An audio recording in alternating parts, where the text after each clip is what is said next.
All right, it looks like I'm live. Let me drop the link in our Discord to get things going. Yeah, 11/21/19. Hard to believe we are already a month into the NBA season. Shit just flies so fast. But yet again, here we are. I'm Nick from CWE. For those of you that do not know me, I'm a coach at the DFS headquarters, and I've been playing daily fantasy for 9 years now. I've been pretty successful at it. Definitely have taken down many tournaments in many different sports. NBA is my favorite right now. NASCAR season just ended. 2020 going to be a really big year. I think that I definitely am anticipating doing a lot of content for the 2020 NASCAR season. Highly successful for me last year. And just some of the research I've been planning and taking notes on, it's going to make it even better. A lot of guys in the Discord chat cashing in NASCAR last year. A lot of guys in the Discord chat cashing, period.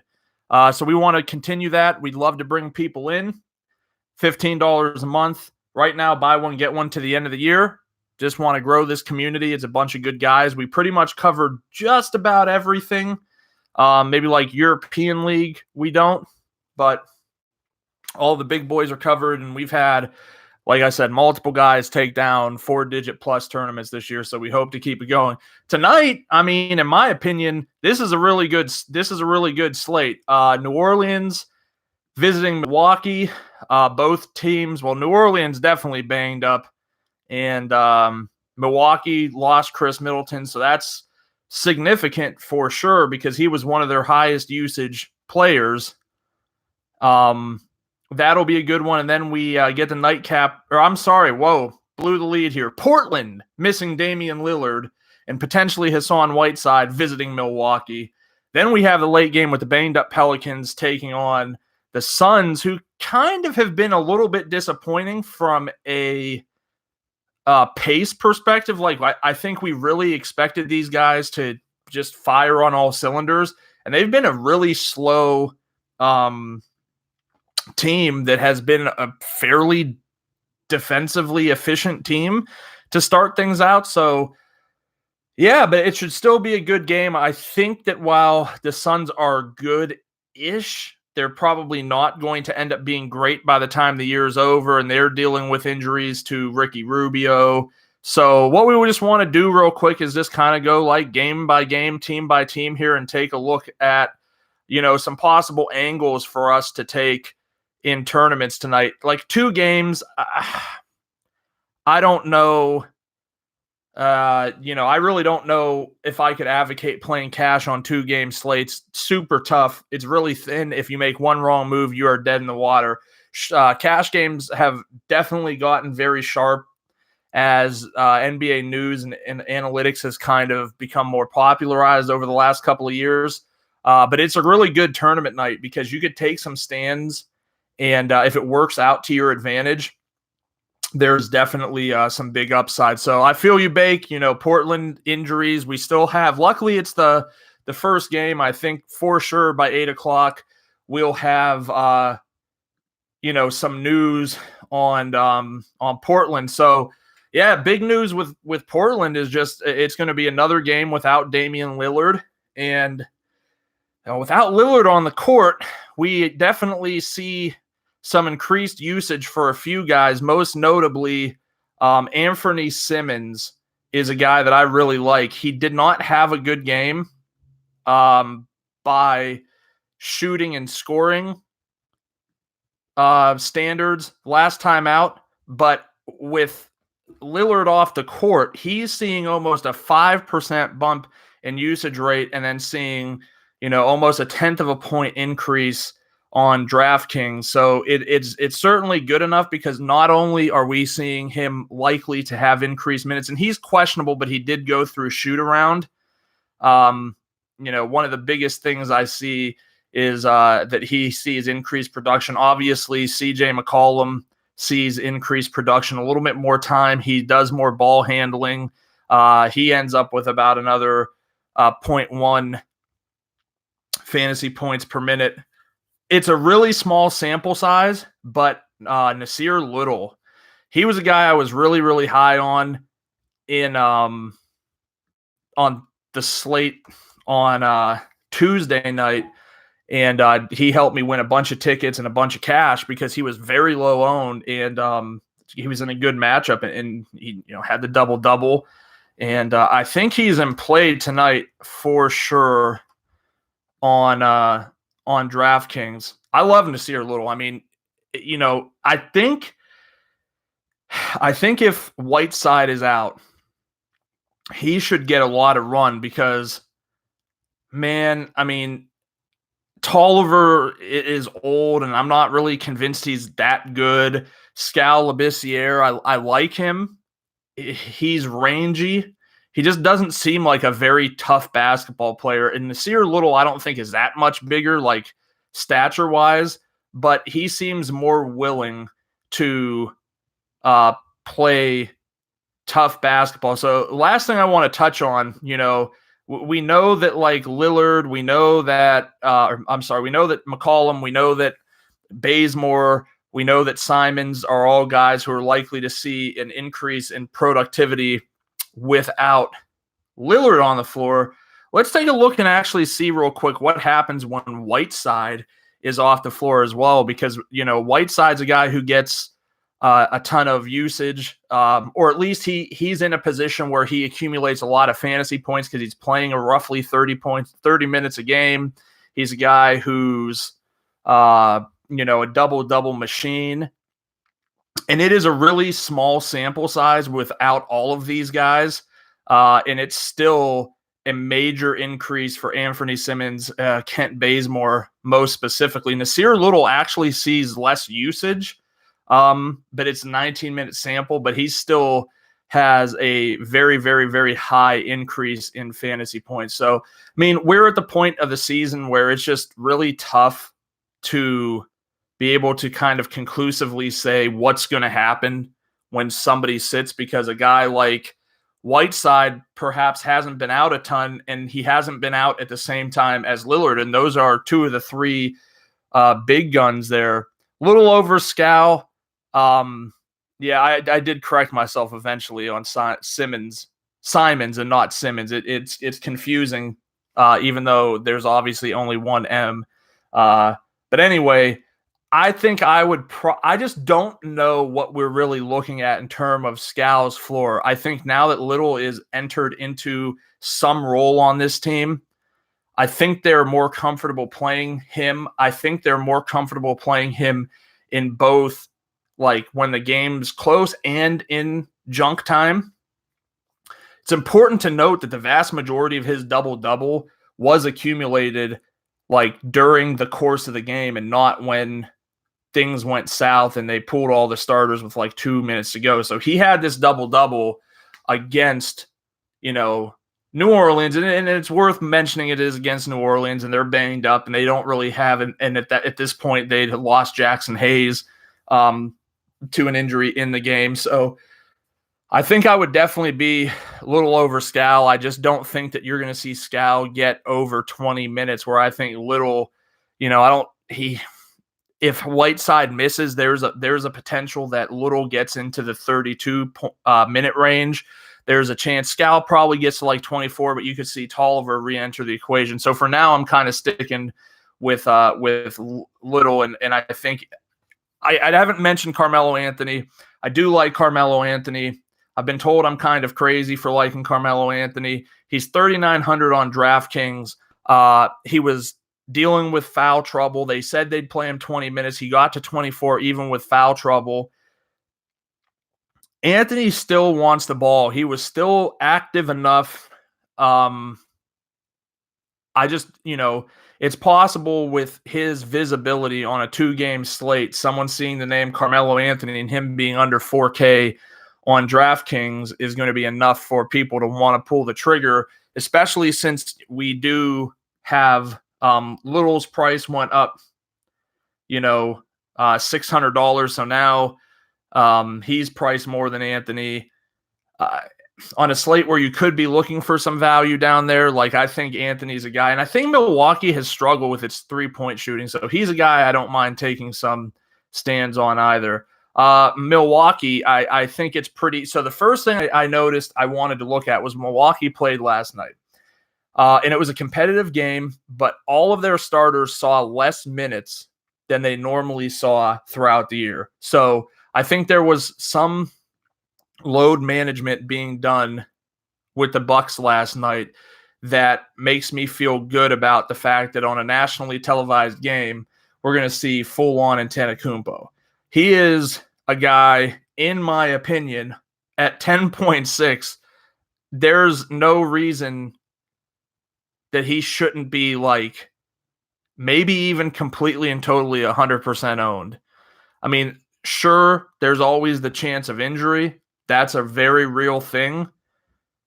But, I mean, you're talking about a guy who's basically got like a 55-point floor, and he's priced at a point where 55 points is more than enough. You start looking at this slate, there's not a lot of high-priced guys. This is a pretty easy spot to just move on in Antetokounmpo and just kind of move on from there. Without Chris Middleton on the floor, Bledsoe sees an increase. Brook Lopez sees an increase. And I'm very, very interested in Brook Lopez with or without Hassan Whiteside tonight.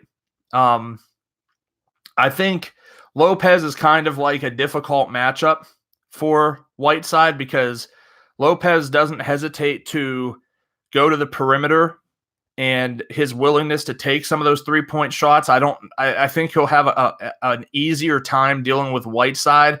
And I don't think Little or Scal or Tolliver is really big enough to deal with him on the interior. So I think there's a lot of upside to using Brook Lopez. And really without Whiteside tonight, like it's kind of a barren center position. Like Whiteside favors, Baines is already out. Okafor probably won't play.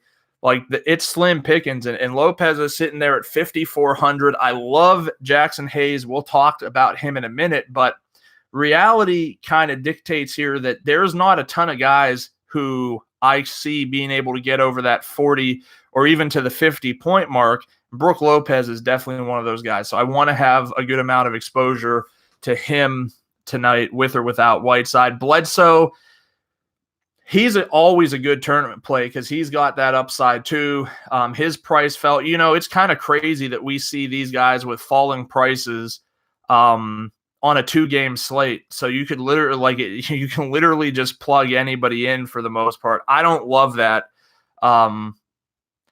But it is what it is. You can only deal with the constraints that you're given. I like Bledsoe. Dante DiVincenzo, 4,400 is still a very fair price for him. I think he's got 30-point upside, which at 4,400 is all we ask for.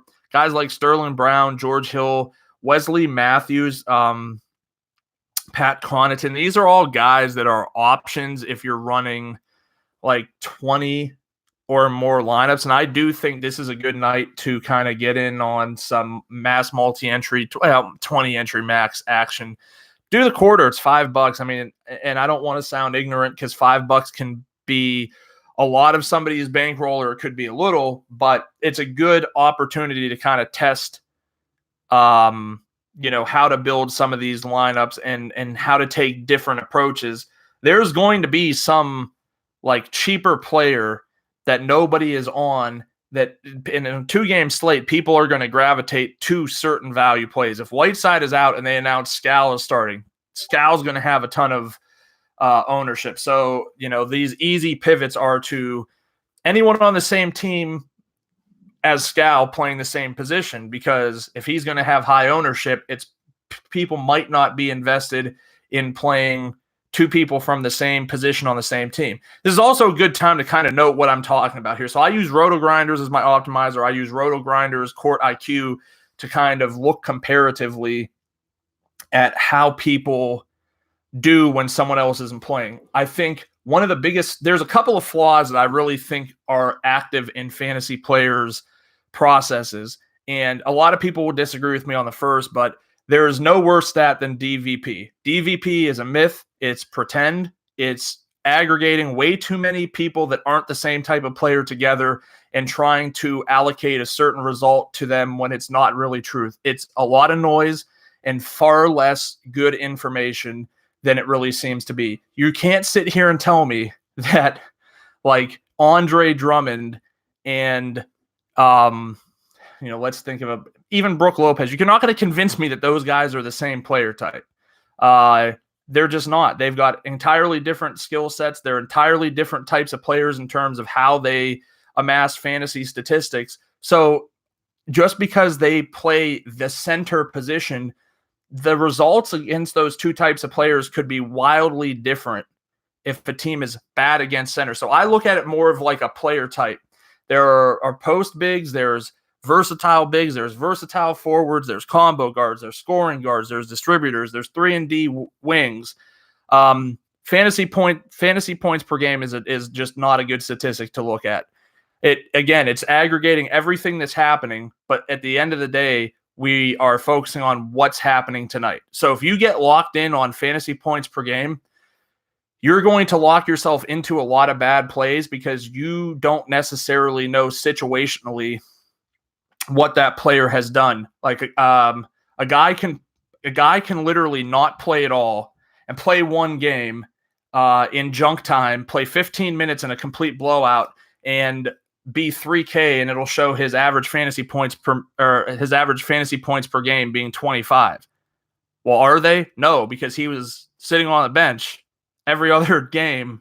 So like it tells you it's 25, but the reality is it was 25 in a very narrow set of circumstance that you can't predict. You cannot predict a blowout. You can think you can, but the second a team keeps it close, and a lot of times, especially nowadays, guys are keeping their players in the game longer. So what? You're going to get 3 minutes of blowout time? It's just not worth taking that approach. The second thing is we kind of continuously look to the replacement player. So like if Whiteside sits, somebody's like, okay, this guy is starting. That's the guy I want to put in my lineup. And I used to play like this too, but the reality of the situation is you have to take a look at the whole team and figure out if Whiteside sits, sure, that person who's replacing him is going to get more minutes, but it could be someone who is getting good usage off the bench that moves into the starting lineup that now gets less usage. Sure, they're going to see more minutes, and that may matter, but the result could be a net loss because they're being used less, that other guys are getting the rebounds, other guys are scoring the points, and it could be the guy who was the third string who's now getting more of an active usage in the second unit that ends up prospering. Or a more realistic situation is Whiteside sits, and that means Anthony Simons and CJ McCollum and Carmelo Anthony and guys that are not the replacement get more of the usage. So those are two things that I feel like have personally really helped me ramp things up. Frank's reporting Whiteside is out. So it's the first game. It's going to be interesting to see what kind of lineup Portland runs. I have a feeling this is going to put Anthony Tolliver back on the starting unit. That, if I had to guess, that's what it would be is Tolliver gets put back into the starting five, but I don't know. I really don't. It could be Scal going to the starting five, and we'll just deal with that as we get to it. So moving along here, we have the New Orleans Pelicans, who are absolutely without Favors, without Josh Hart. Okafor is questionable, and he is actually questionable. So the downside here is that they're getting some guys back. We have Alonzo Ball playing off the bench, so he's not going to start. So Redick is still locked in.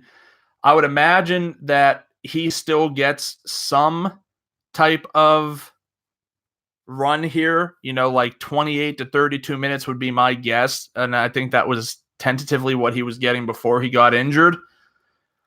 Yeah,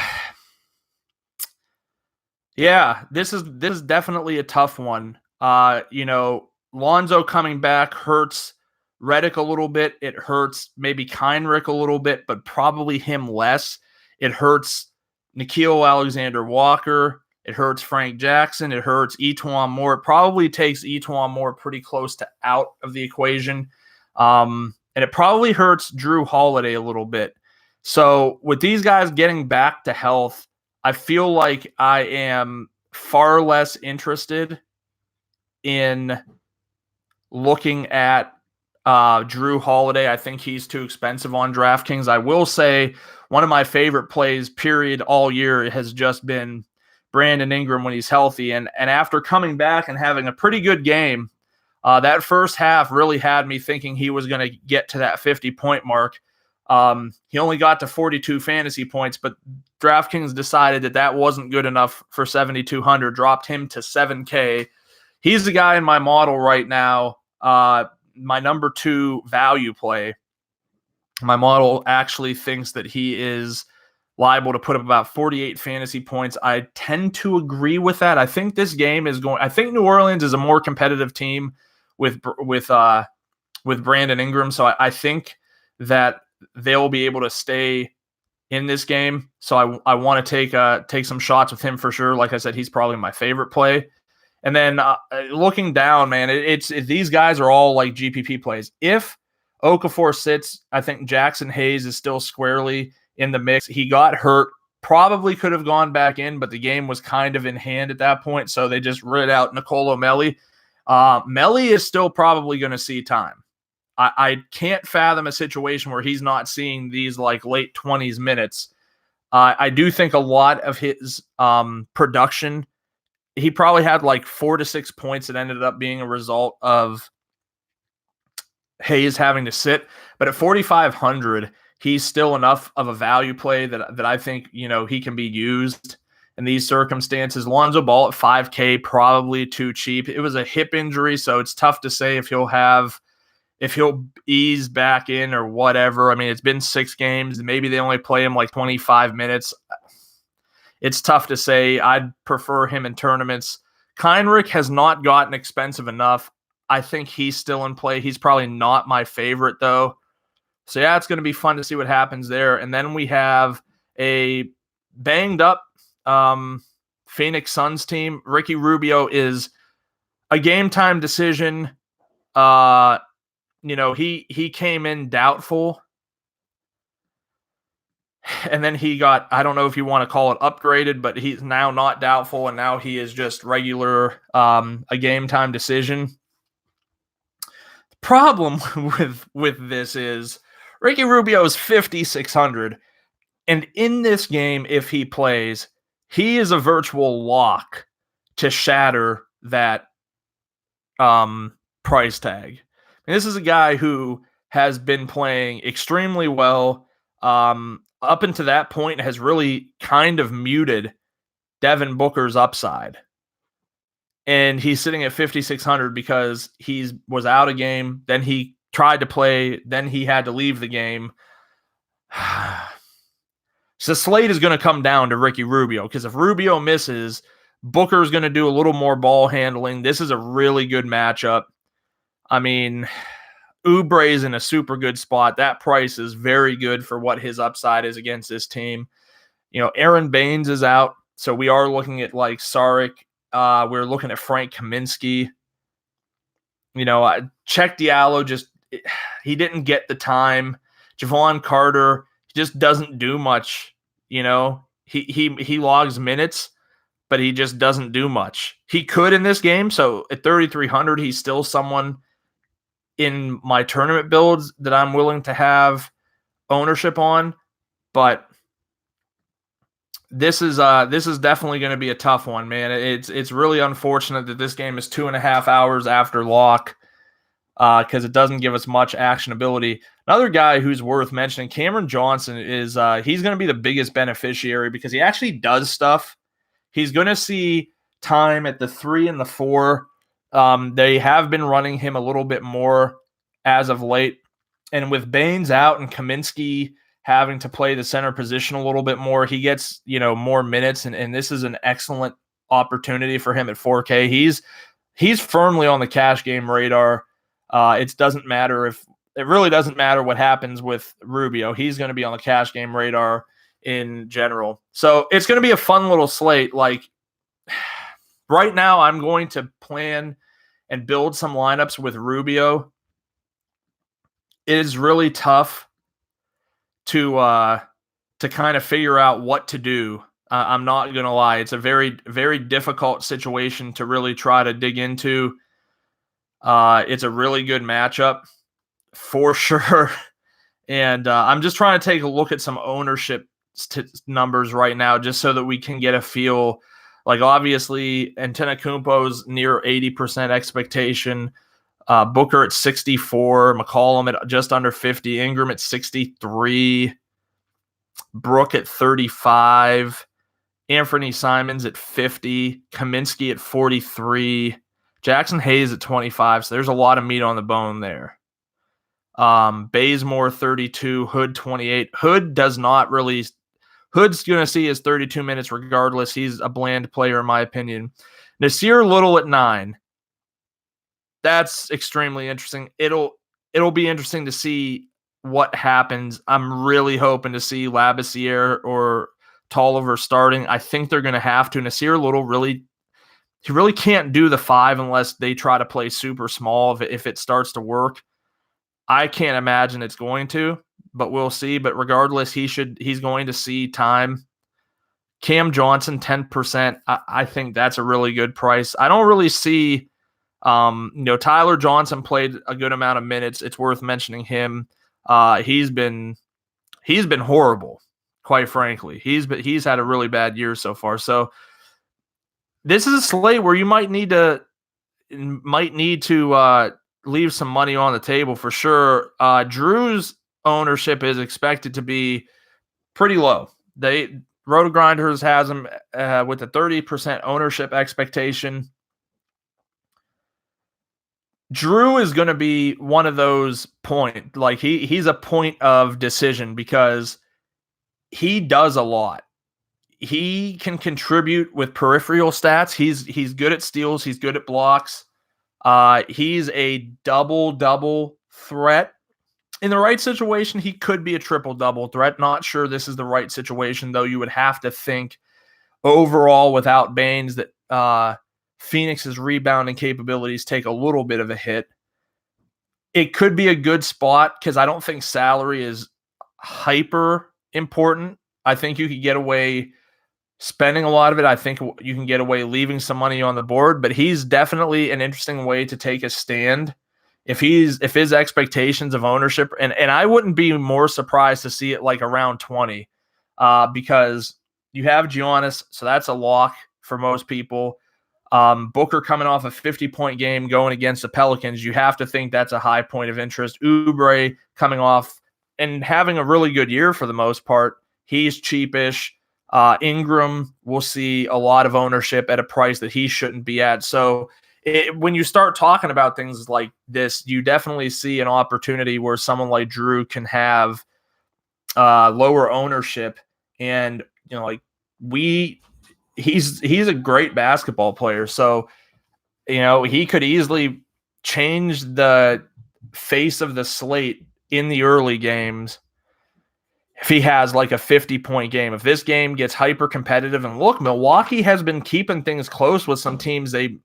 Nope, wrong game. This is Phoenix. Yeah, I don't think Phoenix is going to stay like a long-term great team. I think this is going to be a competitive game with Brandon Ingram back. The only thing that's of concern is just a little bit of a slower pace, but the Pelicans already play at a higher pace than most other teams. So there is some kind of leveling out. I have this spot for the Pelicans pace-wise, and I construct my pace stats a little bit differently. It's not just what the other team is minus what your team is. I prefer to look at it as a league average, right? Because I want to know what the league average is, and then I want to know what the average of the two teams playing is and how that compares to league average, right? Like the Pelicans played an insanely fast pace. So my stats still have this as like an overall pace bump in general. for this Pelicans team. It's not much. It's a very, very, very slight pace bump, but they're playing so far ahead of they play at such a fast pace. There's definitely a way for this to work. There definitely is. No questions about it. All right, I'm going to go kind of try to react to some of this news and start getting my lineup builds in place. Thanks for joining us. Make sure to follow us at DFS Headquarters on Twitter. Follow me at Nick from CWE on Twitter. I promise you we're going to be more active with these things in the future. If you have any questions, don't hesitate to hit us up. Good luck. Hope you win some money tonight.